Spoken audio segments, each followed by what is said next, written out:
Mon évolution sur mes différents réseaux sociaux en 2025. On fait le bilan ensemble. Je sais que c'est un sujet qui peut intéresser pas mal d'entre vous, donc je vais quand même le faire même si ça sort un petit peu de ce que je fais d'habitude. Tous mes réseaux sont dans ma description si ça vous intéresse bien évidemment. Et bien évidemment que je vais garder le meilleur pour la fin qui est TikTok bien évidemment. On va commencer par ma chaîne YouTube qui a, je l'avoue, été complètement laissée à l'abandon depuis quelques années. Je vous avoue que je me retrouvais plus dans le contenu que je faisais, mais je reviens cette année 2026 avec de nouvelles vidéos YouTube. Actuellement sur YouTube, j'ai 7725 abonnés. Je postais très souvent avant, mais ces gens ne viennent clairement pas de l'année dernière puisque en 2025 sur YouTube, j'ai gagné 90 abonnés sur l'année complète. Merci à ceux qui m'ont fait confiance même si je ne postais rien. On passe maintenant à Instagram. J'ai 2 comptes Instagram. J'ai un compte Instagram qui accompagnait beaucoup ma chaîne YouTube auparavant et j'ai ouvert du coup l'année dernière un compte spécifiquement dédié à la lecture et c'est à ce compte-là qu'on va s'intéresser. Malheureusement, Instagram ne me permet pas de remonter plus loin que les 90 derniers jours, mais on a de la chance parce que je sais que j'ai créé ce compte en novembre 2024, donc juste avant le début de l'année 2025. Il est actuellement à 1111 abonnés. Je pense que c'est à peu près ce que j'ai gagné sur l'année parce que au début de mon compte, c'est vrai que j'ai gagné très vite et j'ai atteint très vite les 1000 abonnés, mais après, une fois de plus,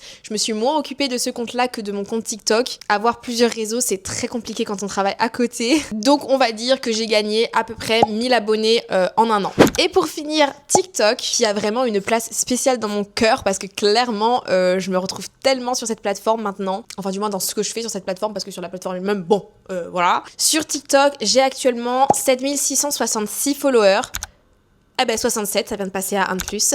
J'ai pas pu paramétrer les données analytiques du 1er janvier 2025 au 31 décembre 2025. TikTok me le permet pas, je peux faire que sur la dernière année. Donc c'est-à-dire qu'aujourd'hui on est le 21 janvier, donc je peux que retourner jusqu'au 21 janvier 2025. Mais du coup, sur les 365 derniers jours sur TikTok, j'ai gagné 4274 abonnés. Je vous avoue que c'est un petit peu de la folie pour moi. Je trouve ça encore dingue. C'est vrai que je me suis beaucoup investie, que ça me prend énormément de temps, que j'y mets beaucoup de cœur. Mais je sais pas, ça me surprend tous les jours que vous me rejoigniez, vous me fassiez confiance. Si je regarde mes données analytiques, la semaine dernière, donc juste en 7 jours, j'ai gagné 274 abonnés. Je trouve que c'est de la folie. Je sais que pour certains, ça va paraître comme rien, mais pour moi, genre, c'est énorme. 200 personnes, elles rentrent pas chez moi, en fait, là. Je peux même pas vous inviter, les gars. Bref, voilà pour mon évolution sur les réseaux. Franchement, tout ça, je ne le dois que à vous. Enfin, genre, à moi, parce que je travaille pour. Mais tout ça, ça me sert à rien si j'ai pas d'interaction, en fait. Et je vous le dis très honnêtement, si je poste une vidéo qu'elle fait max de vues, mais que j'ai quasiment pas de commentaires, ça va me saouler mais à un point